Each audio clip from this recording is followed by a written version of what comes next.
the opportunity that has been given to us to digitize ourselves, to have more time for our family. That's the other thing. We shouldn't go back to where everybody's running around picking up a piece of food. Everybody should get together and sit at the table, because not only do you get that special time with your family, you get to know them as individual in a different way. And that's something we should keep. Hi and welcome to another episode of the peopleHum interview series. I'm your host Neha Murthy, and let's begin with a quick introduction of peopleHum. peopleHum is an end-to-end, one-view integrated human capital management automation platform, the winner of the 2019 Global Cody Award for HCM, that is specifically built for crafted employee experiences and the future of work. We run the peopleHum blog and video channel, which receives upwards of 200,000 visitors a year, and publish around 2 interviews with well-known names globally every month. We have with us today Genevieve Leveille. Originally from Haiti, Genevieve is the principal founder and CEO of AgriLedger. She has more than 25 years experience dealing with large corporations and banks in financial supply chain optimization.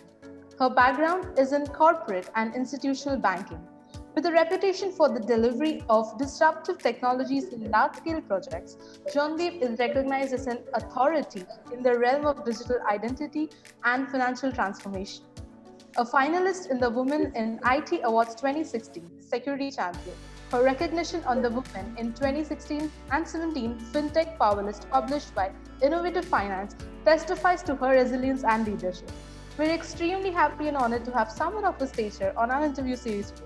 Welcome, Genevieve. We're thrilled to have you. Well, thank you very much. It's such a pleasure to be with you guys. It's absolutely our pleasure. So, hopping right into the questions, you're the CEO of AgriLedger. Can you tell us a bit about the work that you do there? We could make it like herding the cats, which is really what we're doing. Is actually we are using what are cutting edge technology, using blockchain technology to deliver a project in agricultural supply chain, value chain. And this is a project we've been doing now for the last 2 years in Haiti, working with the Haitian government, and it's based on a project which was sponsored by the World Bank.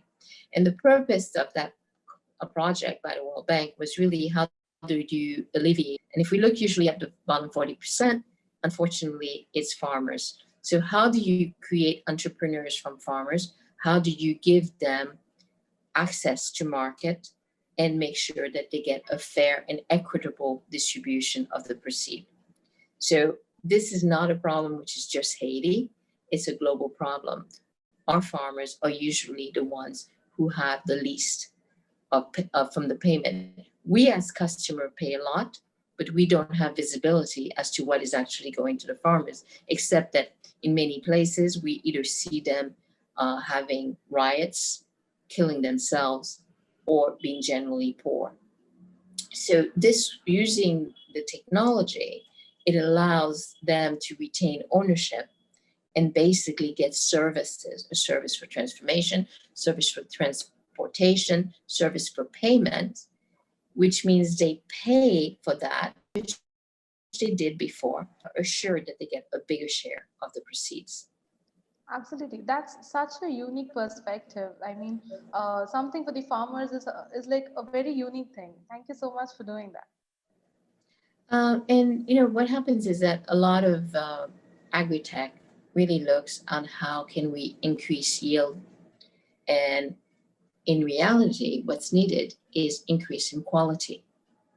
When we're talking, so Sir David Attenborough is become, that's become the thing about the earth, about how we are really depleting the earth, and we need to go back to small farming. We're creating a lot, but we're not using all of that.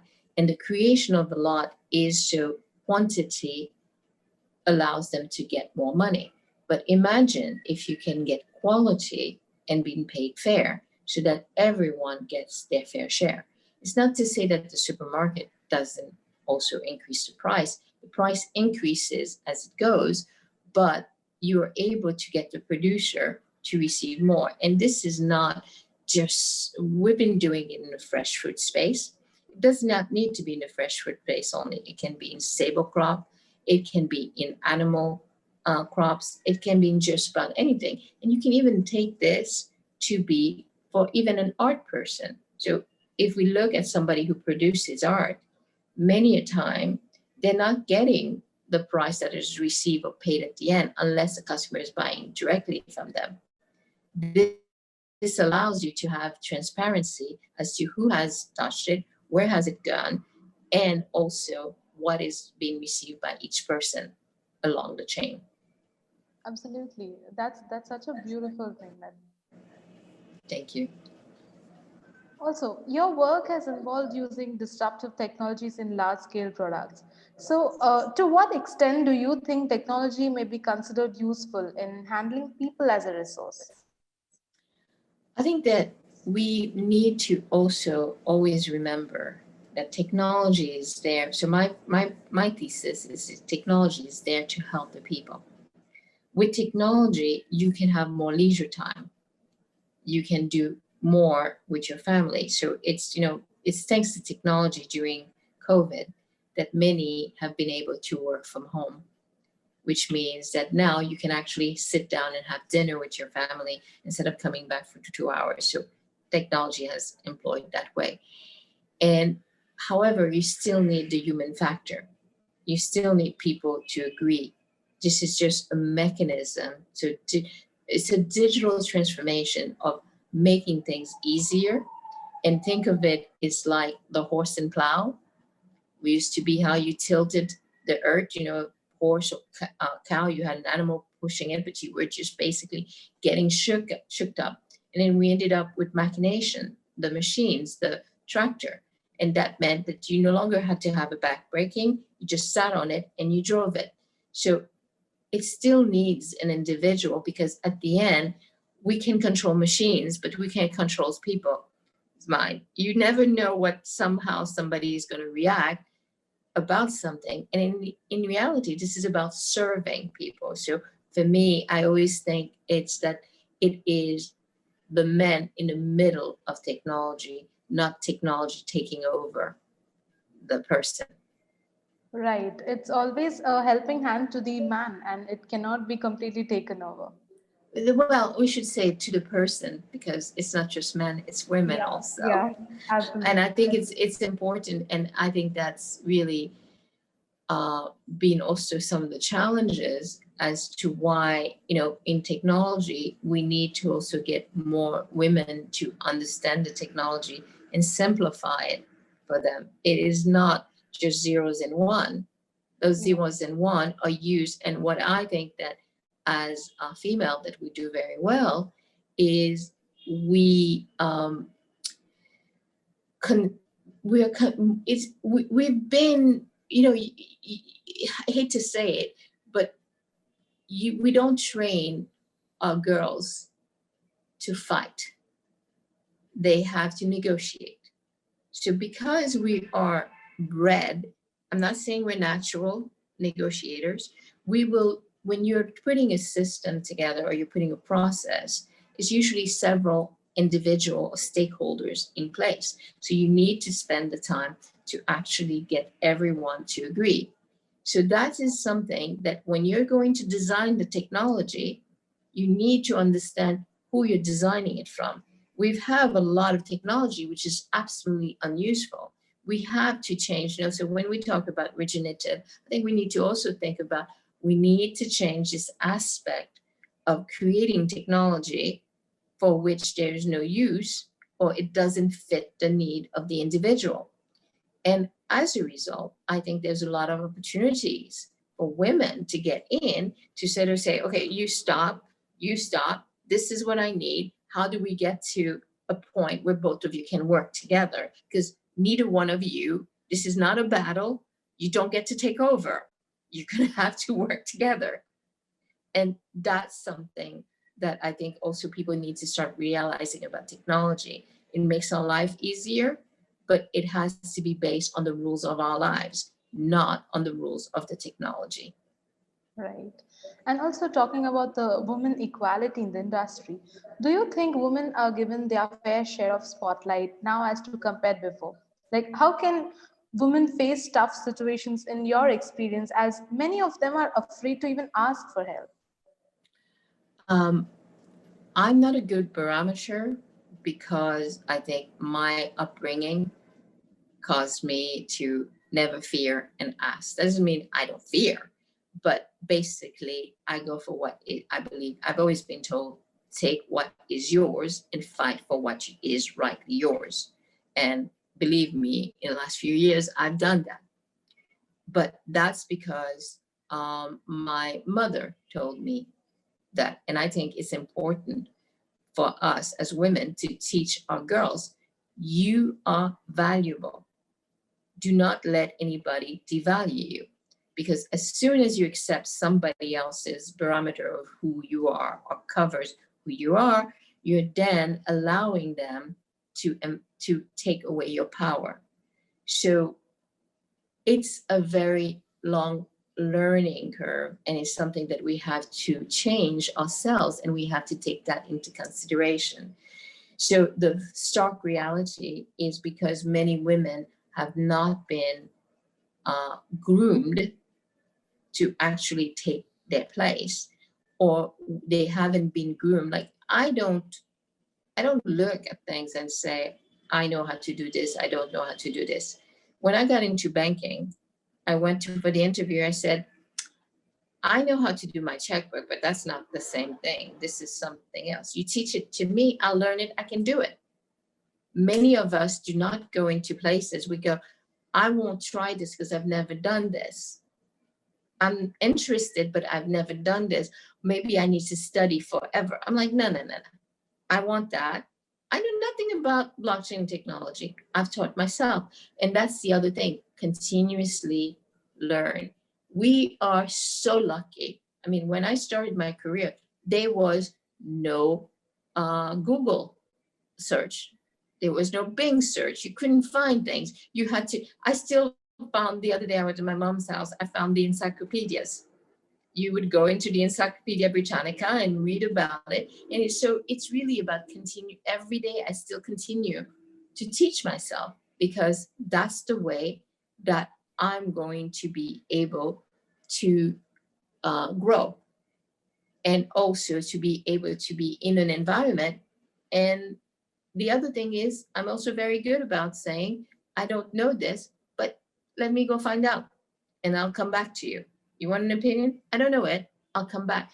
Rather than shy away or trying to bullshit to say, oh yeah, I know this, when I don't. So I think for us, for women to shine, is to first value ourselves and then say, okay, I'm capable.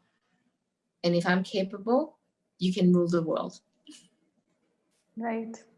That's such a valuable message, and that's like, a need of the hour. Every woman needs to hear this. It was funny. I was having a conversation. My sister is a therapist and works with children and things like that. And we were talking about that, there's respect. And she said, yeah, I know. We didn't grow up that way, but you'd be surprised how many people do not value themselves. And I think that we as mothers and fathers need to teach our girls and our sons also that what is right, what's wrong, and also this is your value and this is what you can do. But you also have to apply yourself. You have to learn. You have to do what is necessary to be able to grow. Absolutely. And as you said, the learning should be the only constant that's always embraced.